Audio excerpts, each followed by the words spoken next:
a member of the Historical Society, or you can just be somebody who walks off the street. That's fine. This is about giving everybody an idea of history, what it means, what it is, and what it can and can't do for you. It's the old saying, those who fail to learn their history fail. Okay. That's so.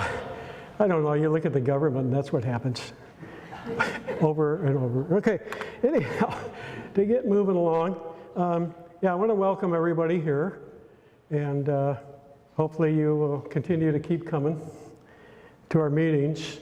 A couple of things, we do have some of our board members here tonight. Got Donna and Sue and Janine in the background there. She's the one you want to pay for your membership and maybe buy a journal. Let's talk about the journals.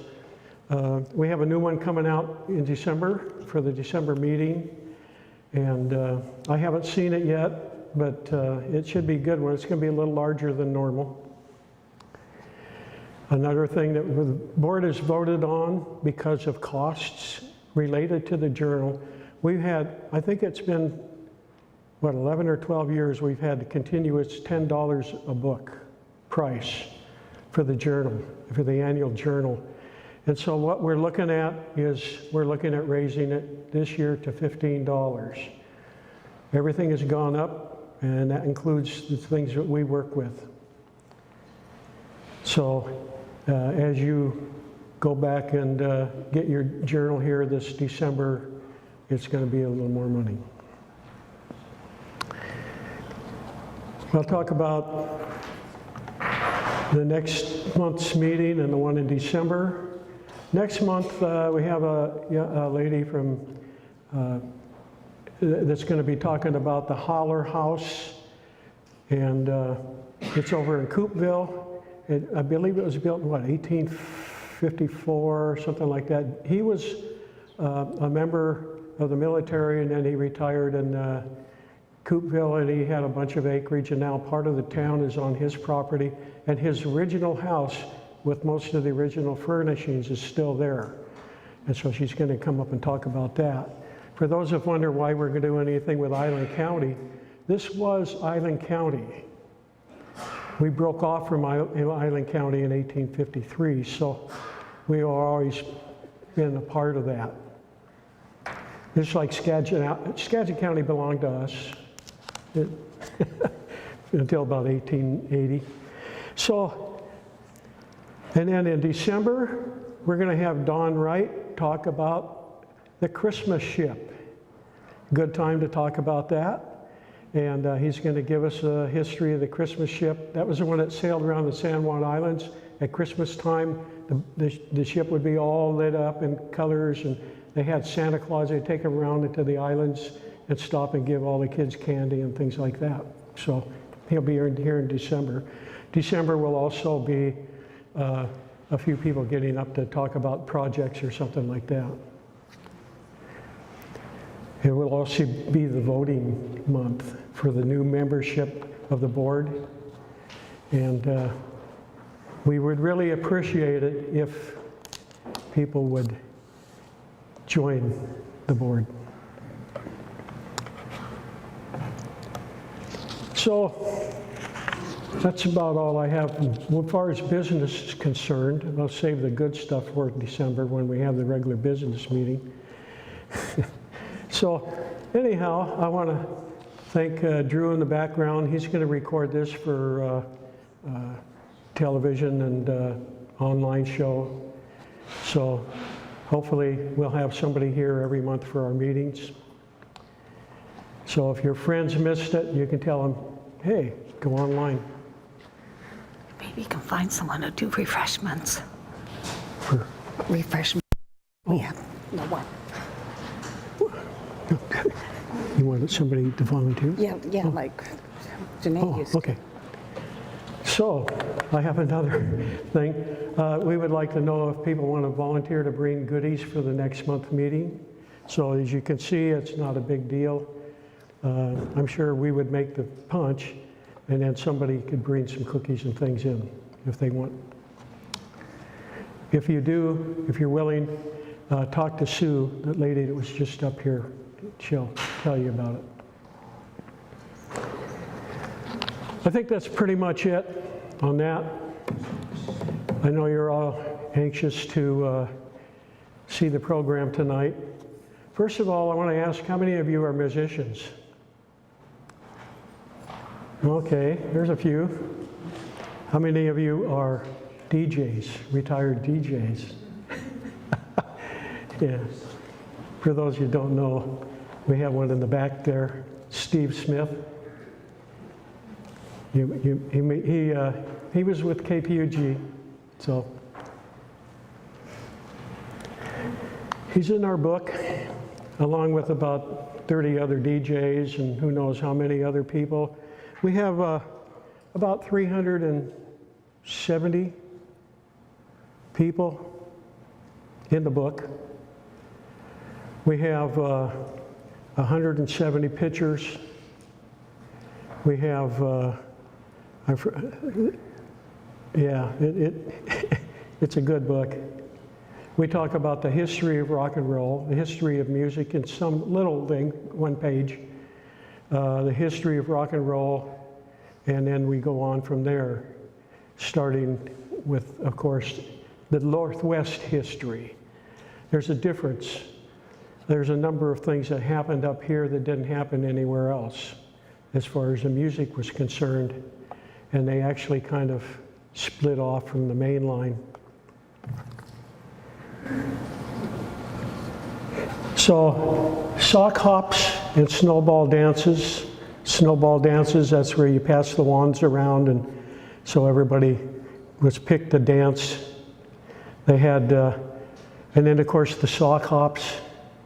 I don't know how many have been in a sock hop. I think, you know, we were, a lot of people in the 60s.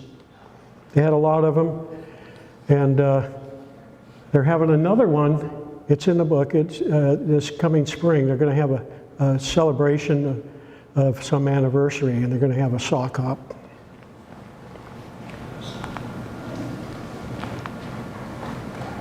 From 1955 to 1980, we started it in 55 because that's when we really got rock and roll going, especially up here. And then we went into 1980. At the end of 1980, there was a different rock and roll sort of out there. A lot of the venues had closed up and they were going other ways. So we cut it off there. Plus the book would be about 600 pages if we continued. This is a list of all the contributors for the book. That's a lot, isn't it? When you stop to think about all of the things that they gave us for the book, pictures, letters. Yeah, there's a couple of people in here that really have donated. We have, for instance, I'll give you an example. He's sitting in the back. Steve Smith, who has kind of helped us with a few things that we really didn't know, and some stuff we weren't aware of, and we're still trying to add that to the book. That's why it's a few days late from the printer. Next week will be at the printer. Beginning in the Pacific Northwest was a band that started in 1955. Before that, you could hear a lot of rock and roll if you lived up here because you had Red Robinson across the border blasting us with his rock and roll station.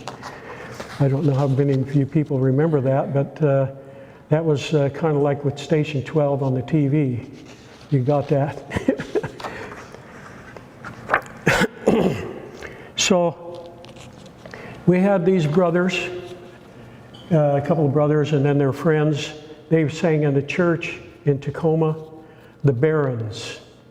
They started out, they ended up going all over the Northwest and singing and mostly early songs, early kinds of rock and roll, almost like a version of blues.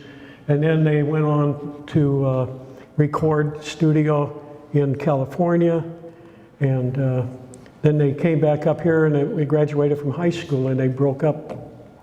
But they did this for about 2 years. They were big time here. They went down to Spanish Castle and places like that and sang. They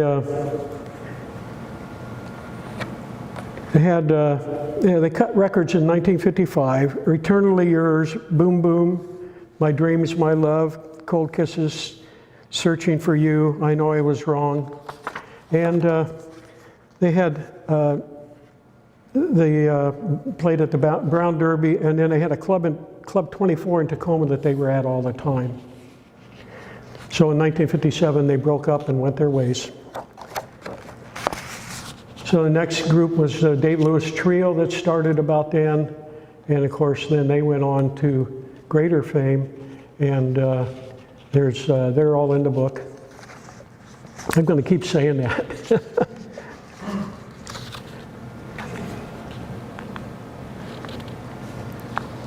This is Alan Freed. He had a big radio station back east, and he played a lot of rock and roll there. He had quite a collection of records that he would play, and so they put on this Moondog Coronation Ball in the Cleveland Arena, and it was an interesting thing. They did this rock and roll thing. And you can see it March 21st. They sold tickets to this. Now the arena held 10,000 people. They sold 20,000 tickets. There was a whole bunch of false tickets made, and everybody showed up with 2 or 3 of them. And people couldn't get in. The Huckle, they got in there, the Paul Adams Hucklebuckers, they played one song, and then the cops came in and shut it down before there was a riot formed. And it didn't start up again until 1962. Alan Freed, he was a big promoter of rock and roll radio, and he got caught up in that payola scam in 1959, where they would pay the disc jockeys to play their records, Columbia Records and ones like that. And so he was driven out of the music business completely. Another one that got caught up a little bit but escaped with his, job still was Dick Clark.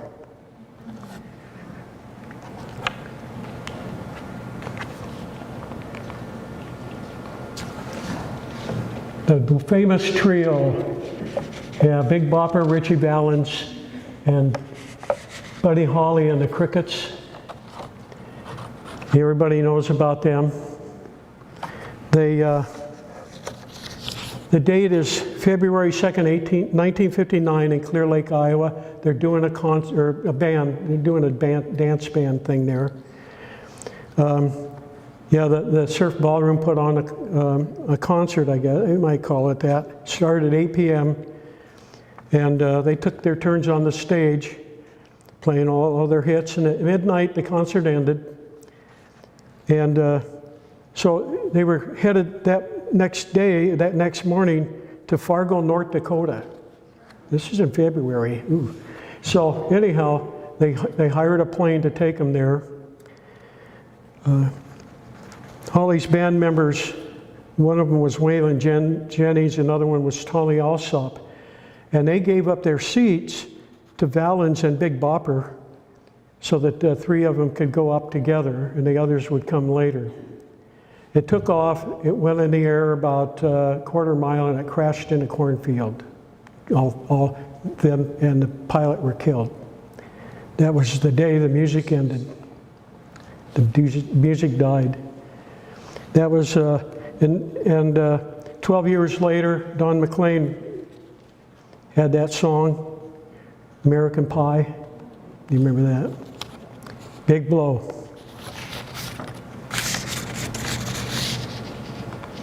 That was Steve Ensinger who let us use that, and then the one for the moon ball.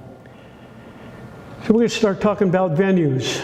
We'll get to the big singers later because you had to have a venue, in order for somebody to have a get-together in. This is Assumption Gym. This is, it was built in 1962, and most of the time it had, religious things in it. It was associated with the church. And then they started doing rock and roll, and I don't know why, but it became quite popular for them, and they made money on it. What they had was a lot of battles of the bands there, in 1968, Merrily Rush and the Turnabouts was there. In '69, they had the Battle of the Bands, and the people up on the stage are Heart. Now, this is the first Heart. Another one came later, which you all know about, the Wilson sisters. They were much later. So this is the band Heart. They're up there playing. They all look like junior high kids, but a couple of them were in high school. So there were Jim Kirk, Eric Jacobson, Scott Hatch, and Bob Hagan, who I had the pleasure of working with for about 35 years. And they continued, like Bob Hagan, I know he was playing here about, 10 years ago, along with Bill over here. Yeah, Bill Holsather, Kent's, yeah. So in 1970, they had the Mad Mod Dancing Marathon there. Now get this, the best of several dancing partners, 40 pairs played in there, dancing for 26 hours. And the winner took home, a trophy? Okay. Yeah, 5 bands, including Heart, Hen House Door, Lime Surprise. That's Jack Parham's in here. He was the guy that ran that one. And Spectrum 5 and Field Trip. 26 hours.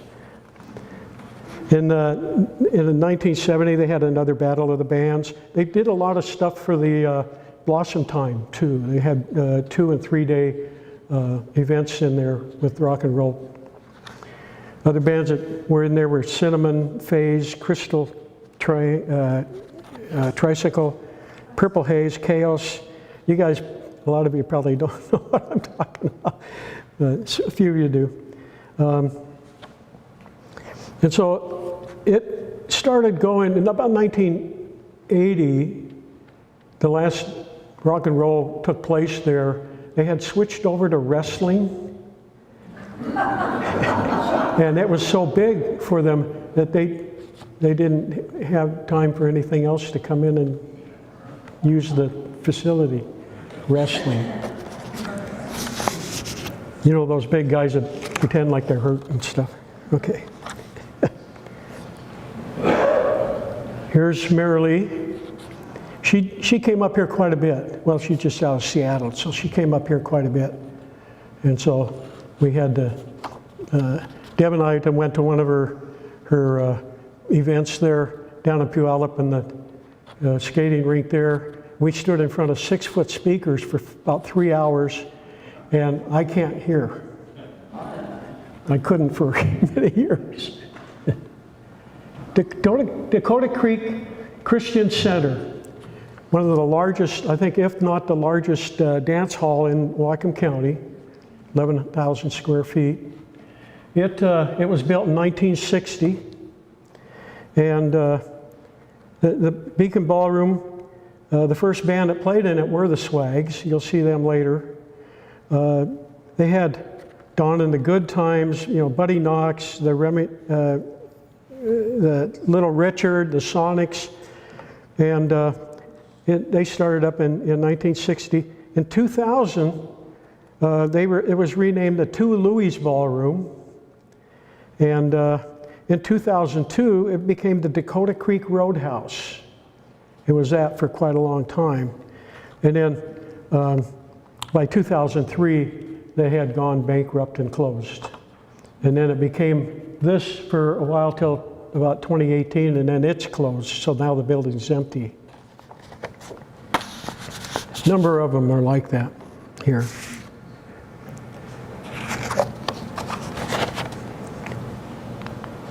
Here's an ad in the paper there showing the different bands that were playing there. The Rivingtons. Yeah. Remember that? Moon Mama, Moon Mama. Yeah, okay. Little Richard. Yeah, he was there. He just died, what, a year ago? He had a long time. This is what the inside like. This is Dave Davey. He played for the Kinks. He was with the Kinks for years. You can see the inside, really nice.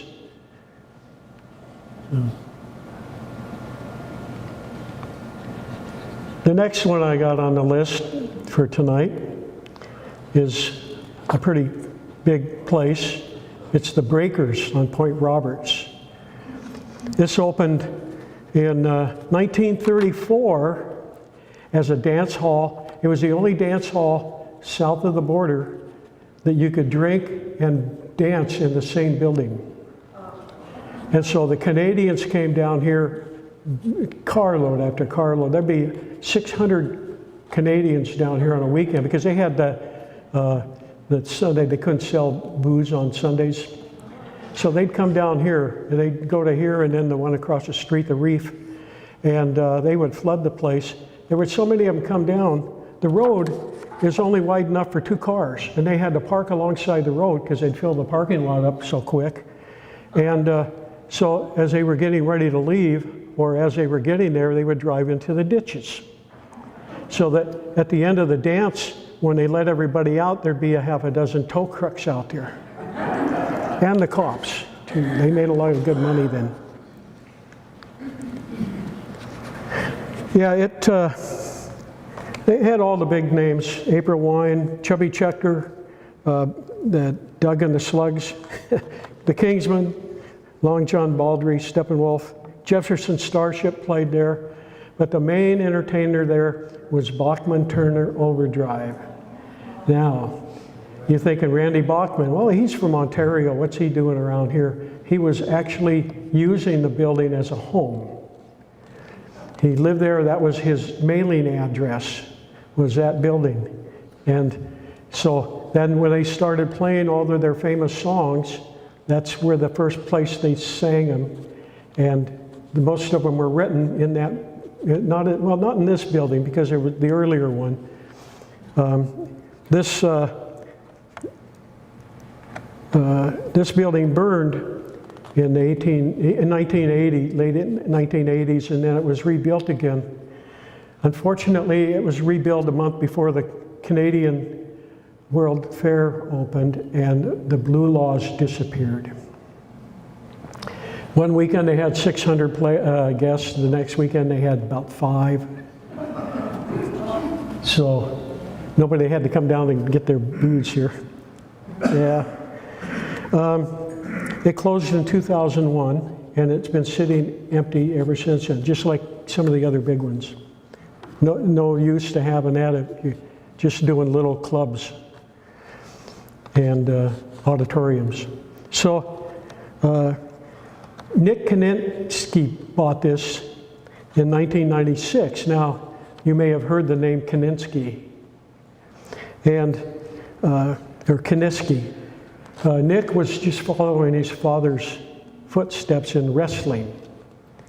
And so if you go to the Reef today next door to this, you'll see all the big belts with trophies on them from being the world wrestling champions hanging on the wall. Pretty interesting. I don't know what he ever bought it for.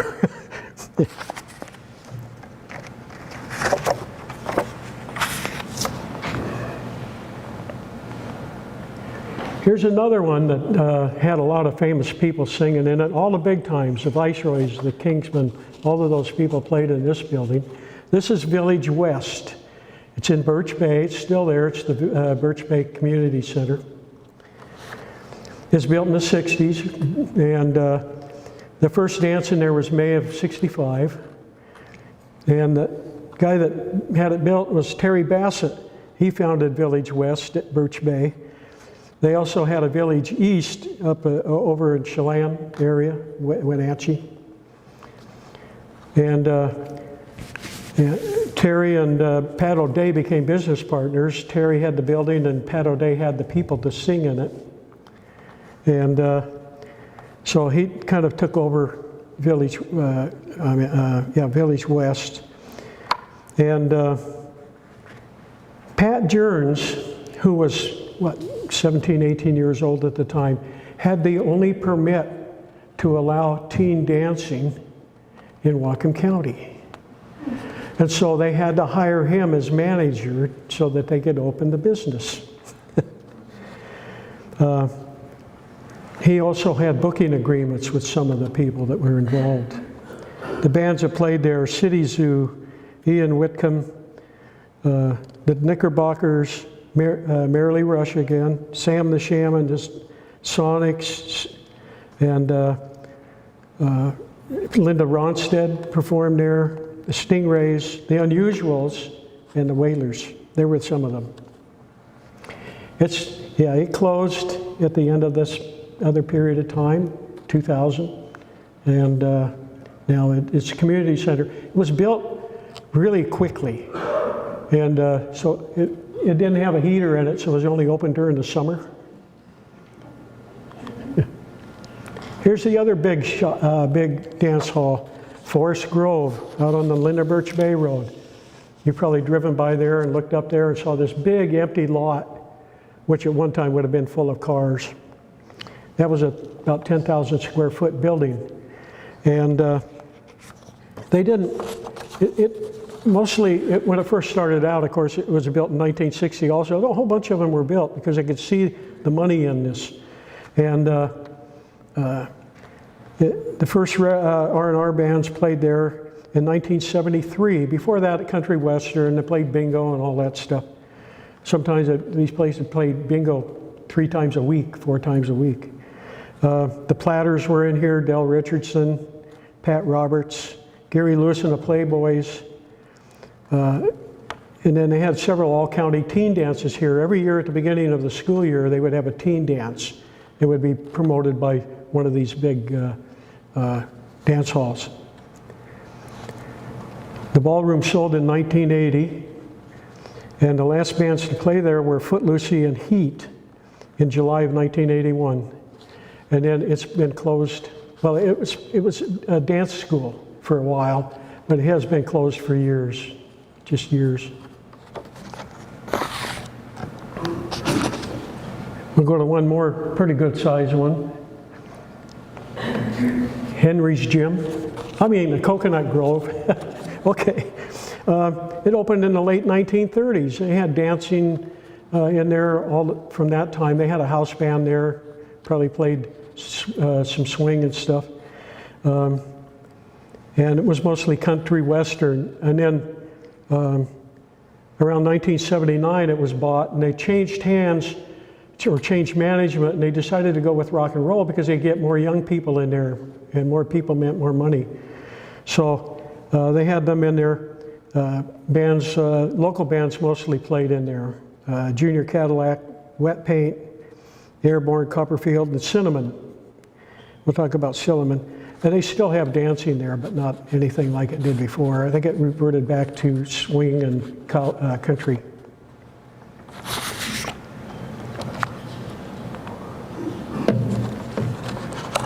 How many know where this building is?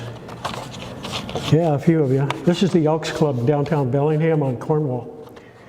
It was built in 1913, and it's still there today. It's probably been changed inside quite a bit. They had a swimming pool in it one time. So you had the castle in here in 1972 to 1974. You had live music here 4 nights a week in the keg room. That was downstairs. And in 1973, they put in the playroom upstairs. We don't need to go any further with that one. The bands in there were more modern bands: Almsley, Crust, Rain, Copperwood Blue. And it later, it changed hands several times. Became a steakhouse, and then it was Giuseppe's restaurant for a while. And it was had something to do with rock and roll later in the 1980s. It was a teenage dance club called the Vortex. Yeah, and then of course the US Club too.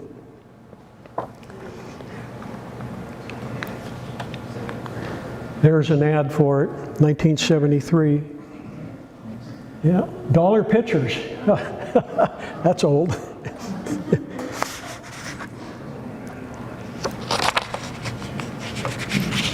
We had a lot of other places. I mean, we could sit here all night and talk about all the venues. You know, they had the Blodell. We had several little smaller places, Pete's Tavern, Pluto's, Pogo's. There was any number of dance halls here for rock and roll. The Hacienda, yeah. And so you had a lot of places here. This, you had the Skateen in Ferndale, the skating place there. That was called Skateen, and they had teenage dances there, quite a few of them. And it wasn't that big a place, about like this size maybe. Yeah, they burned a couple times. Now it's their Pioneer Pavilion there. In Linden, you had 2 taverns there. I know about them, but okay. So the Borhoff sisters performed there, had a little bit of, you know, boogie and stuff. And then, of course, if they really got hard up, the Dutchman would go over to the Forest Grove. You had the Everson City Hall. You had the Sumas roller rink and a place called Dam Town, just out of town. It was the Liberty Hall, and the cops had to go there just about every night to break up fights and stuff. And then, of course, the Armory in Bellingham. That's, you know, that was a place too. There were quite a few others around town. Hard Luck Chuck's. Nobody knows? Okay. When I was here, that's what it was called, the 70s. Good Time Charlie's. It opened up in 1973. It was owned by the Leopold Hotel right next door, Leopold Inn. The bands that played there for the Cinnamon, Phoenix Express, the Brew, Omega, Cascades. In 1976, it went disco. So all they had was one guy with a record player. And it stayed that way till 1980, and then it went to sports entertainment. And then now it's a Mexican restaurant. So, you know what happened later. While we're talking about the Leopold, there it is. There's Good Time Charlie's. This picture was taken in '96. The Leopold had just undergone a big remodel before that. The Crystal Ballroom in Leopold. You think, well, wow, what did they do? They didn't have fancy balls in there? No, they had rock and roll. The Swags were the first rock and roll band to play in there.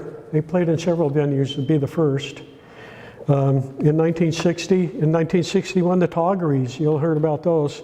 They played in there. Back to school dances were held here, several of them. Other bands were the Malibus, local, Diamond, Junior Cadillac, Footloosey, another local one you'll hear tonight, the Night Fever Hustle. In March of 1980, that was the last year last time they had anything directly dealing with rock and roll, and they had an awards ceremony for the best bands in the area. Footloosey won. Christy Wilkins was the best female singer, and Doug Ash, another member, was the best male vocalist, and they had the best song. So you'll hear about them. Shantytown, another famous spot.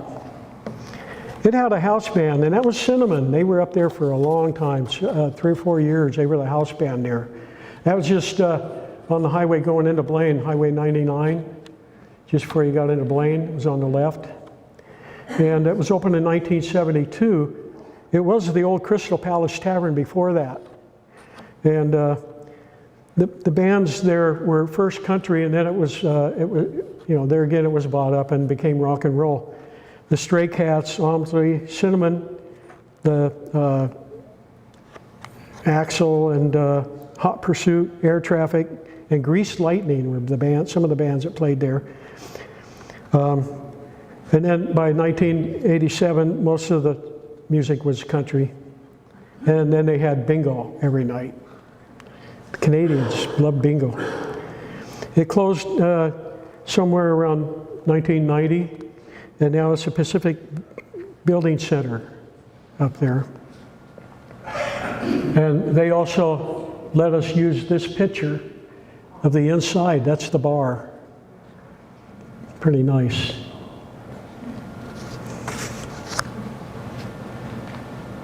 Thumpers. Everybody said, what's Thumpers? Well, they were in the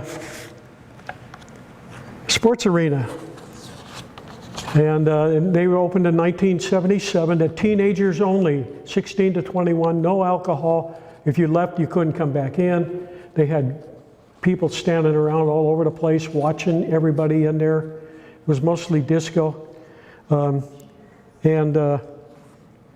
They had the same rules as most of the other teen places there. You couldn't drink, couldn't bring booze in.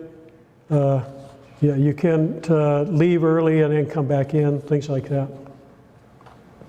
Once you left, you had to leave. You had to go away from the building. There was a problem with that with Village West, and they got shut down for a short period of time. Yeah, Thumpers, it was replaced by the studio, which only lasted a few weeks, and then the ice arena went broke. Remember that? It went out, and they closed everything up for a long period of time before we got the Canadian ice skaters in here, the hockey team. Yeah, that was in 1979. The city was having a bad time with it. We'll jump into radio. Probably without radio, we wouldn't have rock and roll. It's that simple. They promoted it, they played it, they did all kinds of things with it. And,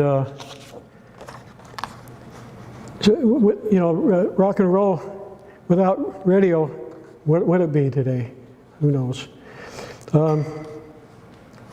And it needs to be accentuated, the fact that radio has supplied us with a lot of things in life.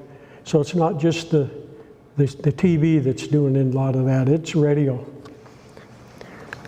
The rock and roll stations, of course, they were KENY, Kenny, and then KPUG. And, but they didn't really get into rock and roll until 60. KENY, they started in 1958. They were on 9:30 a.m. They were online into the 60s, and then they went broke. One of the issues was that they are operating during daylight hours. So when the sun set, the station shut off. That's why when Dick Stark went there, he was Stark at dark. His dark, he stopped. Yeah. Dick Stark, Tom Havman, Paul Schuett, and Les Beagle were the DJs there.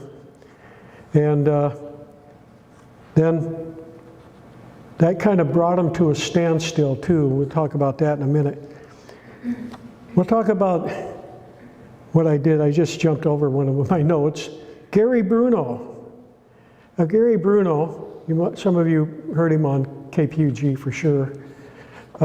He was up at Western at this time, and he was taking communications, and they had VRT, the Viking radio, and so he was working with that. And one night he sat down, January 5th, 1957, and they were on 24 hours, so all night long he played rock and roll. The first time anybody played rock and roll on the radio in Whatcom County. And then he went on to play at KPUG for a number of years. That was that was the deciding point. After that, you could still, one thing that happened is that the Viking station went live on KPUG. So whenever they got a chance, they would play rock and roll on that 1 hour that they had. So when KENY and also KPUG, they switched to top 40, and that resulted in some rock and roll in late '59, because then it was top 40 music. So as the stuff slowly crept up into the Billboard chart on the top, then they would play some of it. So Les Beagle was the guy at KNY that had the times to get in there and start playing rock and roll, and he became the top DJ in the area, the most popular, got the most points. Unfortunately, Kenny got into some financial problems, slowly laid everybody off, went to automatic pre-recorded programming. Well, that kind of really did him in. And at the end of 1961, most of the guys went over to KPUG. Dick Stark went over there, and then Bruno went over a little bit after. The top 40 came to KPUG in early '62, and soon you had Dave Hall, Mike Forney, Danny Holiday all signed on. They were the live guys. And then KPUG had the only live DJs in the Whatcom County area. So that really helped them big time.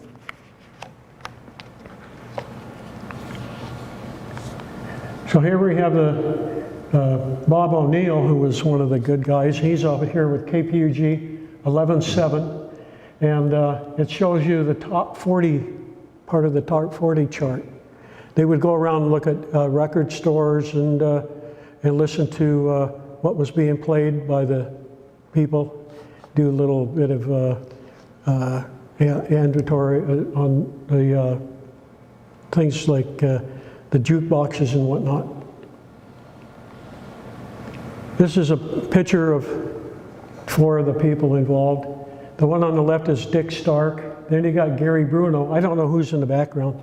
And then you've got Buddy Knox, and then you've got Danny Holiday here.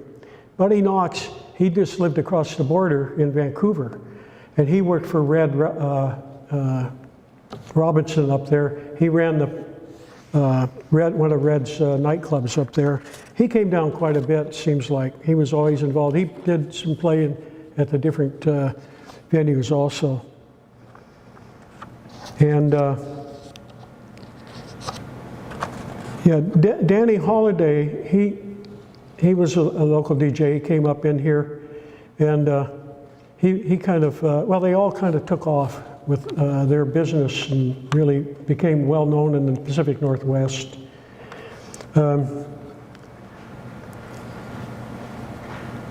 Yeah, oh, okay, yeah, the Buddy Knox's nightclub was called the Purple Steam.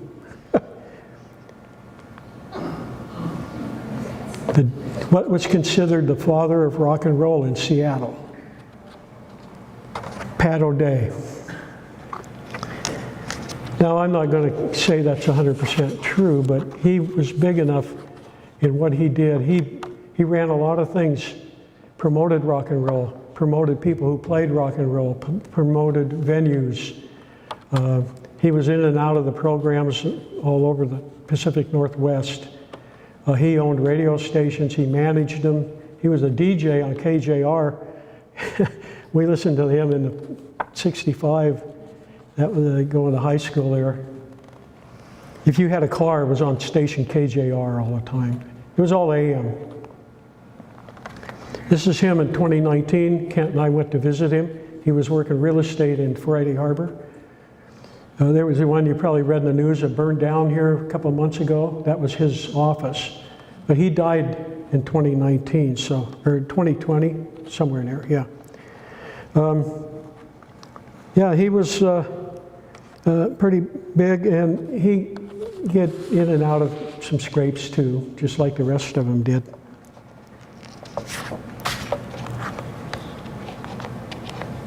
KPG had their little deal. They didn't have a van, they had just a car. One of the, this is Kirk Wilde in this one. And they had all kinds of things going on. They'd attend different venues and visit different events and promote the music and people who played it. This is Mike Forney milking a cow. And I guess it was evident that he probably didn't know how to do that, but he did anyhow, just as a gimmick. I think that's Dick Stark behind him. Yeah, so anyhow, so there was one other thing that Mike Forney did. And so one night in November of 1962, Mike Forney, in order to increase the listening audience, of course, started playing the tune Telstar over and over. He had the night shift. He played it all night, over and over. And in doing so, he also called everybody up, said, call the station, so that the manager can't get a hold of me to tell me to stop it. And then he had people drive up and filled up the parking lot so the manager couldn't get in there with his car. He did this all night long. And, you know, everybody said, oh, it's just, you know, he's going to get fired and stuff like that. Well, that didn't happen, of course. So, the result was that a whole bunch of people listened. And I do have the recording at home, part of the recording. It's really good. As a side note, Telstar, it was performed by the Tornadoes from Britain. It was the first British song to make #1 on the Billboard chart. So he not only promoted the station, he promoted that up here anyhow. Okay, I'm going to pass this on to my writing partner Kent, and he's going to talk about the people who played.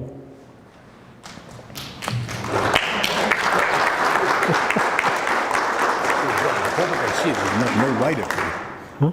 Oh. I can see. Yeah, okay. Where's my stuff at? I don't know. Where is your It's stuff? down here. Yeah. Here. Housekeeping. Yeah. Okay. You don't need this. Wes told you all about the venues and stuff. I'm going to lightly touch on a few of the bands that played there and other places in the early days, and some up into through the 60s. And we're going to start off with one of the earliest bands that played up here.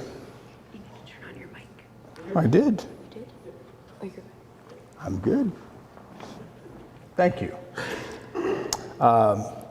This band was called the Swags. Now, they got their name from a band on the East Coast and a song. It was not. It was a instrumental that was actually banned in the United States. It was banned in the United States, but the other side was called the Swag, and they figured that was a nice name. It meant kind of swagger and stuff, so they took that name. And the members were, you know, Chet Dow, who played piano, and they actually started practicing at his parents' house on Illinois Street, because the piano was way too big to move around. And there was a John Martin that sang vocals, and Alan Barr played guitar, and Galen Ludke, who was up in the far right in the back, he played sax and did some guitar work, and he actually wrote the song Rocking Matilda. Also in that group up there was Bruce Reddick, who sang vocals and played guitar. And later they were joined by Bill Boyd, who at the time, he was like in the 8th grade, so they had to wait for him to get into high school to join him, because he was a really good bass player, and he's still a very good player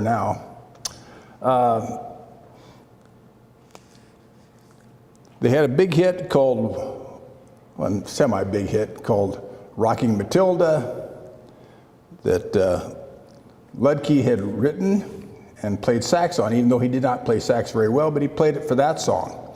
And it was big in a few places, not so big in Australia, because the older people in Australia thought it was an affront to Waltzing Matilda, which was their kind of their unofficial song that they really liked, and they thought that was just disrespectful.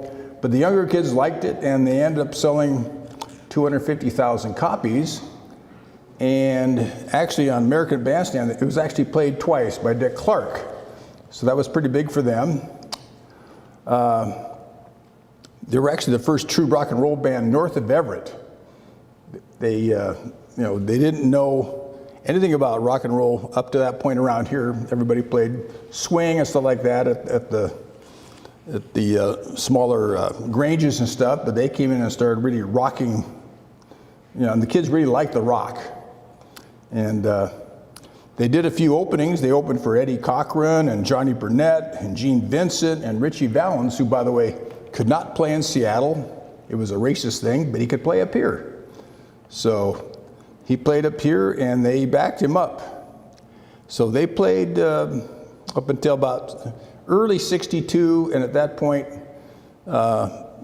some people got drafted, and some people went on to college, and like most of those groups, they just disbanded. But Galen actually played a little longer. He played by himself and did other things, but and he still played up until when he passed away a couple years ago, I believe. And the irony of that was, back when he was a little kid, I don't know if you know who Bill Boyd was, a famous violinist, internationally known. He and Bill Boyd started violin together when they were little kids. But then he changed over to electric guitar, and Bill Boyd stayed with basically violin, that's what he did well. So, and he's still doing that, by the way. Let's see if I can do this. Okay. These are the Embers. They started in 1958, about the same time the Swags did, roughly, and they played till about '62. And there's Bob Moles is over on the left. He played the keyboards, and Marty Grove played guitar. He was also the band leader. He was next to him. And then there's a Red Shannon who played guitar, and Art Berquist, who played in a lot of bands, was on the drums, and then Terry Martin played sax. And they did a lot of their practices in the Roth Block building. Anybody know where the Roth Block building is? Well, it's on the top of Holly. It's made out of shuckenut sandstone. It's a big old building there. And they practiced there, and they also practiced at the Martin Sign Shop, which obviously was Terry Martin's dad's business. They also played at the Venus Ferndale, or the venues they played at were the Ferndale Roller Rink, which had a lot of bands back then that played in there. They played at the Forest Grove, and they played at the Beacon. A lot of people played at the Beacon too.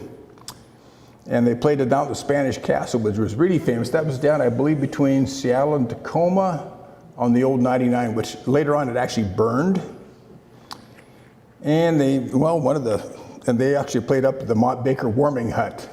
I don't know why, but they did. Okay. There's another band that broke up in early '62 because everybody kind of went their own way, which was pretty common for the bands back then. Some people got drafted and some people went to college, but it entered at that time. Okay, these are the Unusuals. They were pretty active from '65 to '67. Okay. And what you have there on the left is Bill Capp, who's still around today. He still plays in places. Then you have Kathy McDonald, who has her own story, which is in the book, a long story. She did quite well in her life. Lori Vitt, who wrote a lot of songs, who really got involved in snakes. And he became a PhD in whatever that's called. What's it called for snakes? Pardon me? Python?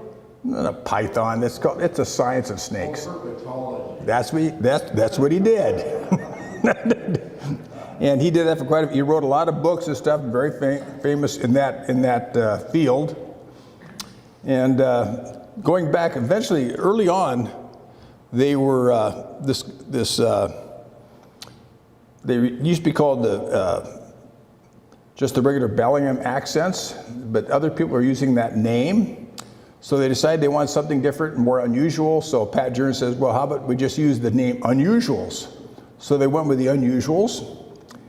And they cut several records. One was called Babe It's Me. And I believe that became н°1 in KPUG and beat out all the mainstream songs of the time.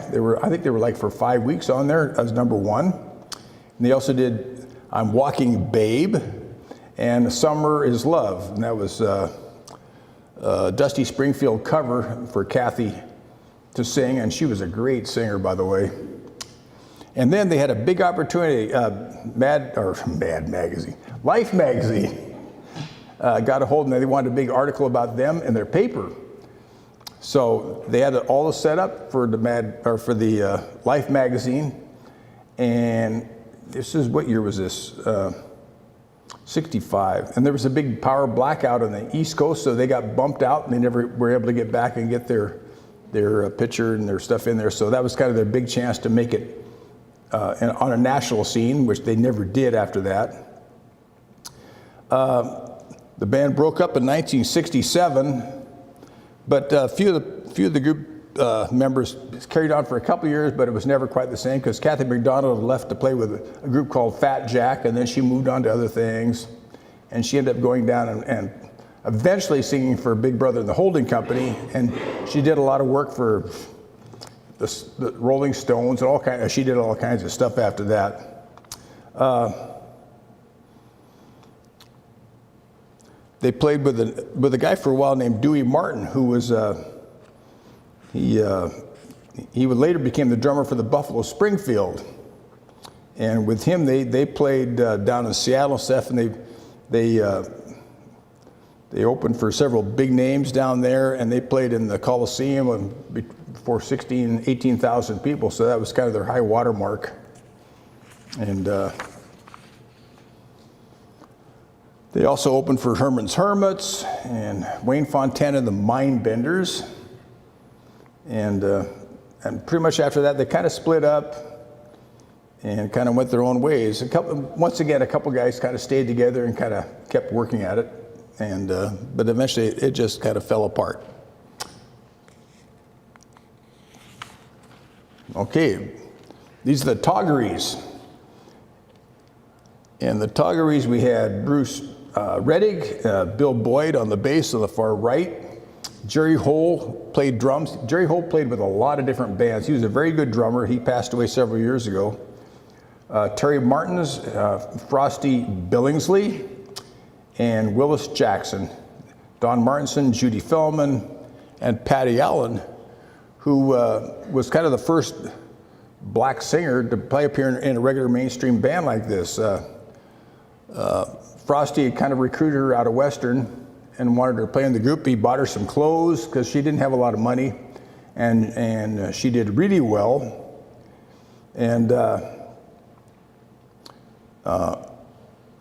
later on, she went back to Seattle, her hometown, and she became really big in the blues scene and got into the blues, Washington State Women's Blues Hall of Fame. And she, only up until about 2 years ago, she still sang regularly.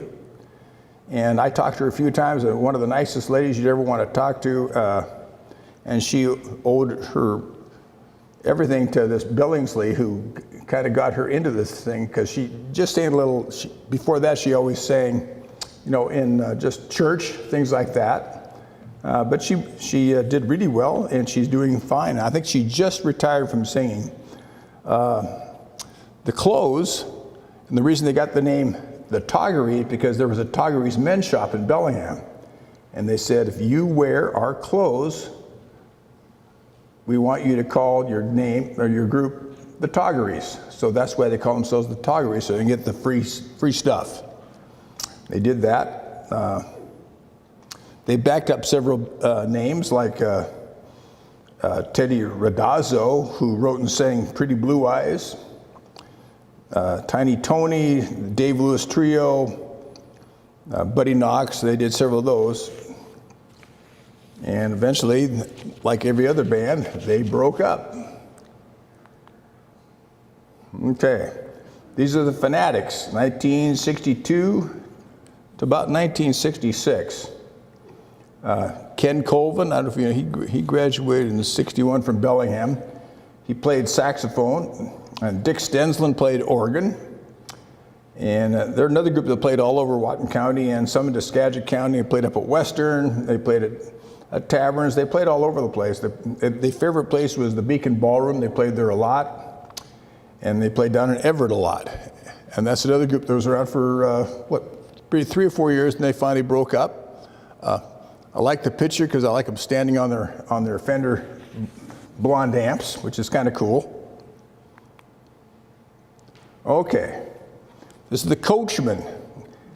They played from '65 to '67, and it's got Dave Brewster on the left. I don't know if anybody knows who Dave Brewster was. He also played the Dave Brewster Trio later. Very good drummer, and he passed away a few years ago suddenly. Stan Reimer next to him, and then Rick Rudy, Jeff McSorley, and Jerry Ranger.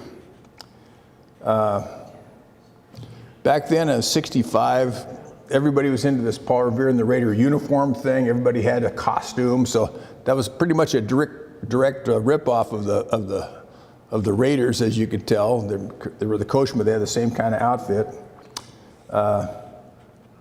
They're another group that played all over the county, and they were really quite good.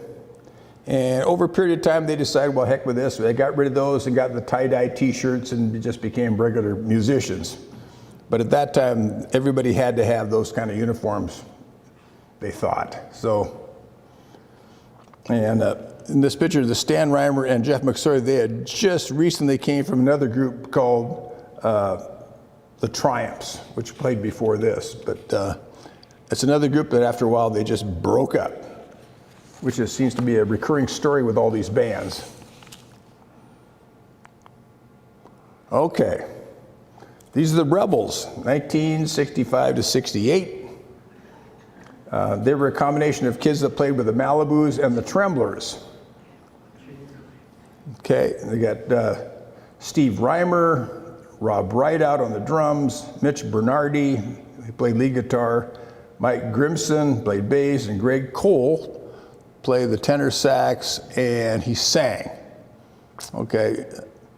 And like they said, their uniforms are probably politically incorrect now, but then they thought it was pretty cool. I think their moms made the uniforms for them. They thought they were cool at the time.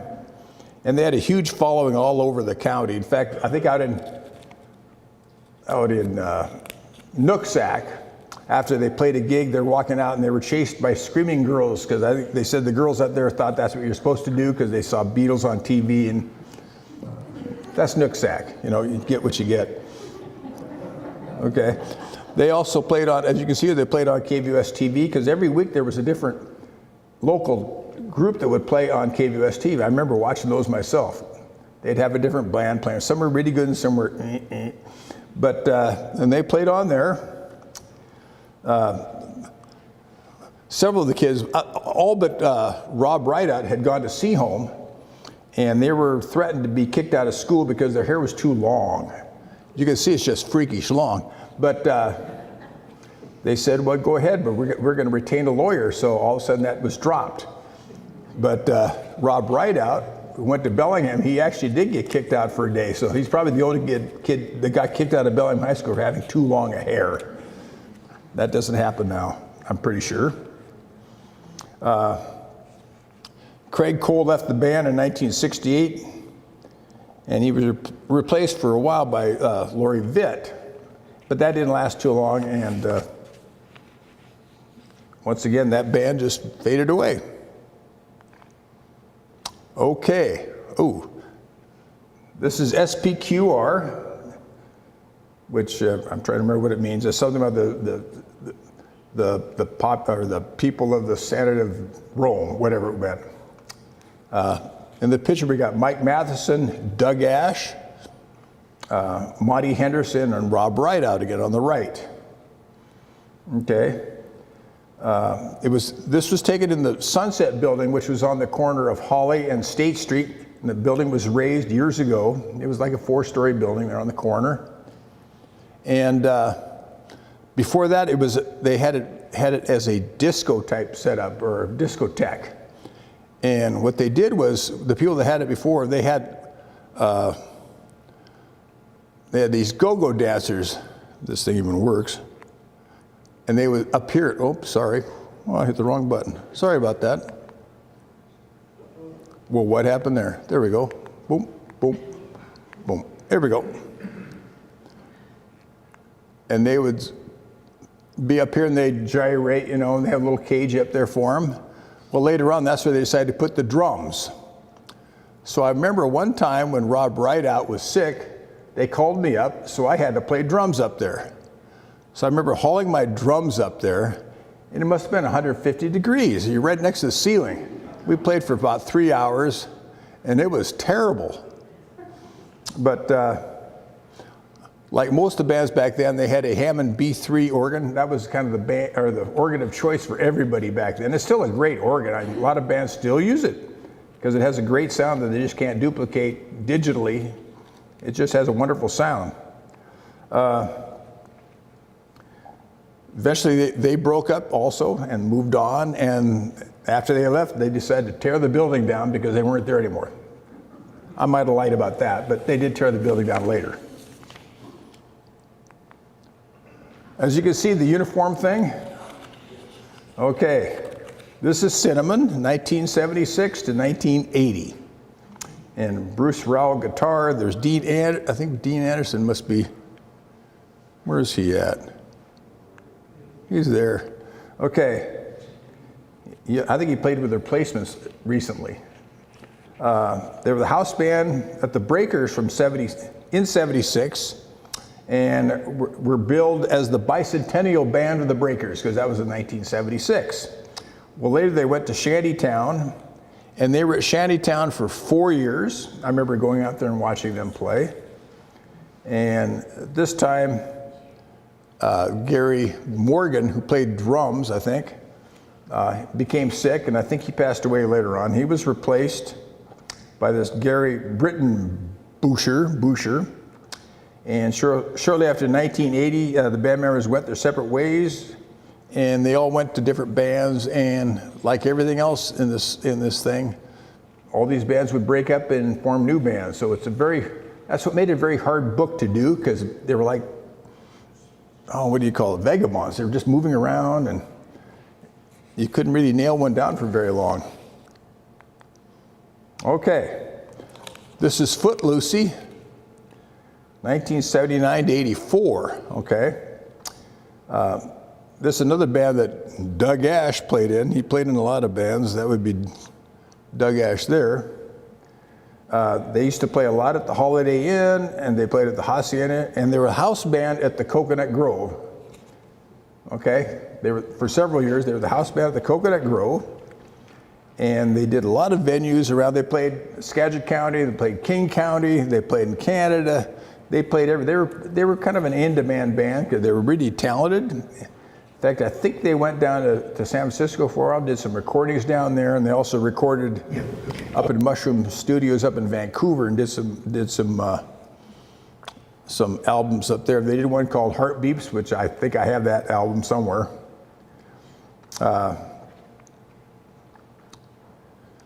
They were around until 84, and then once again, like the other bands, they broke up and moved on. And there were some internal problems that happened when you got, people are having, what do you call it, relationships, and those relationships are changed, and I won't even go there. Okay, the Crystal Tricycle from Blaine. Okay, they started back in junior high. I mean, and they were really a solid band. They won a lot of battles of the bands. There were John Horgdahl, Steve Sanders, Win Haas, Len Beckett, Mike Kurtz, Jenny Horgdahl, and Annalisa Wilson. It doesn't show all of them there, but and they played for years. And like I said, they won numerous battles of the bands. They actually went down to Seattle for there was a kind of a teen showcase down there at the Coliseum. They played there. They opened for Bo Diddley at the Dakota Creek Roadhouse. He played there. Then Horgdahl, who is right there, the drummer, he got picked up and he played drums for Chuck Berry when he came to town. Okay? And I believe that's the only, I just had just a few bands to show you. We've got many, many more bands that we didn't show you, and all these bands are much more deeply looked into in the book. I just very superficially talked about these groups, okay? So that's the end of mine. And I guess we're going to ask for questions, right, Wes? Push the button one more time. Why? Because I want to? Yes. Okay. There you go. Oh, thanks for that, but that wasn't on the list. Oh, that was the Patty Allen and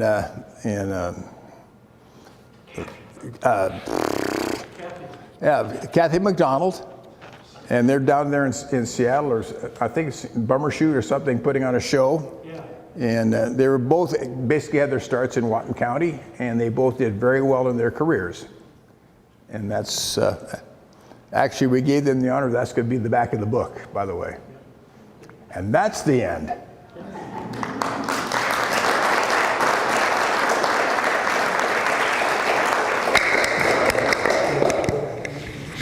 And Wes is going to come up here and maybe we'll answer some questions, maybe. Yeah. We make mistakes. We'll see. So do we have any questions or comments? Oh, yes. Dang it. Dean. What percentage of band members ended up making careers in music? How many what? How many what? What percentage of the band What percentage? Well, having careers in music? Oh, geez. let me think here. A small percentage? Had to be a dozen anyhow. Well, I mean, a lot of at these least guys, they went all over. You know, they ended up playing for somebody down in Arizona, Texas. I mean, you know, they moved across. A lot of these guys never quit playing. You know, we say, well, they played for 2 years. Well, all that meant was they could have moved to somewhere else and play some more. Well, yeah, Kathy McDonald, I mean, she went to the East Coast and she played with a lot of people. She backed up a lot of the big bands, I mean, a lot of them. Mm-hmm. And listening to her interviews and stuff, I mean, she backed up the Stones and Elton John. I mean, she did a lot of this stuff, but she's one of those like 20 feet from stardom. She was always a backup singer, but she did her own stuff too, and she became a very good blues singer and did a lot of her own albums. And she played along with Patty Allen, who played for years down in Seattle. Down in Seattle. Yeah, okay. So another one was Bill Boyd. He's probably the most prolific musician that we know of anywhere. This guy, he went on to become the concert directors. He did symphonies. He did music for movies, dozens of the big movies. He even wrote songs for ads on TV for like Ford Motor and all those. This guy is, you know, every day he gets up and he does something with music. And he's our age. Which is Yeah, he's still doing it. So yeah, some of these guys, they made big time. Yeah. Like guys like Laurie Vitt with his snake, he ended up being a professor at Oklahoma. So, I don't know. And he's written lots of books about snakes. Yeah, I was going to mention, I had a cousin that lived in Mason City, Iowa, and he worked at the airport there in Buddy Holly, the big block. Uh-huh. And they said that there was nothing wrong with the plane when it went down. You know, they blamed it on ice and whatnot. And the rumor was at that time that, you know, later on they found parts of the plane here and there. And they said that when Buddy Holly's family came out that they were looking for his gun. And they couldn't find it for a couple of days. Eventually they found it, and he said that there was a bullet hole in the pilot seat. And I heard through somebody else the same story. Oh. It's never been verified because I think it might have been. Well, they also called the Bonanza a doctor killer. Yeah. Because they're a very tricky plane to fly, because they had a V-tail, and this where they made modifications. They were hard to control. So, So they had all the parts of the plane and the originator. Yeah, they weren't up very high. I mean, they just taken off. They were probably still, just climbing and put the nose down. Yeah. Okay. Yeah. Anyone else?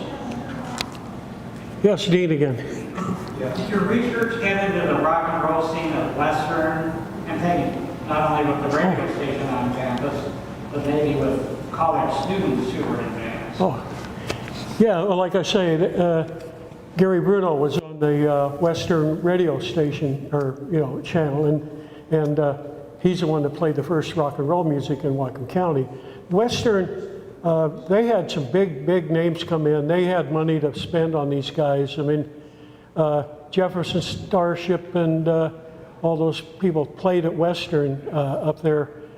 Student musicians, though. What's that? Student musicians? well, yeah, Bill Boyd was a Western student. Yeah.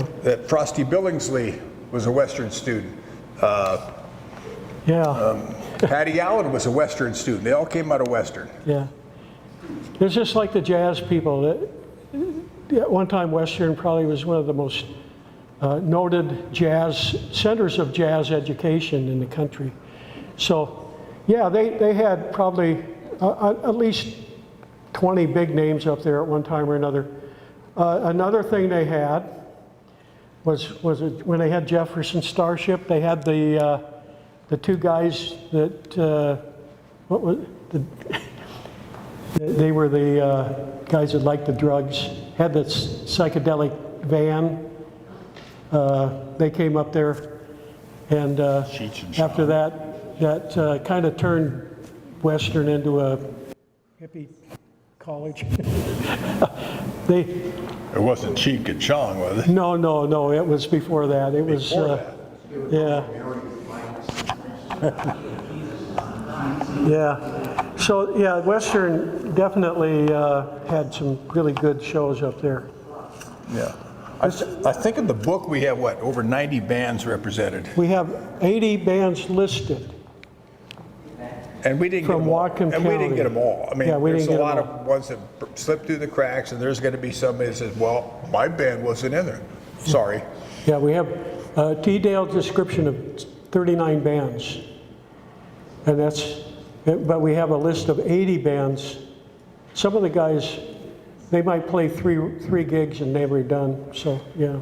Anyhow, I think it's time. It's time to think about coming again in 1 month and listening to some more history. Thanks for coming.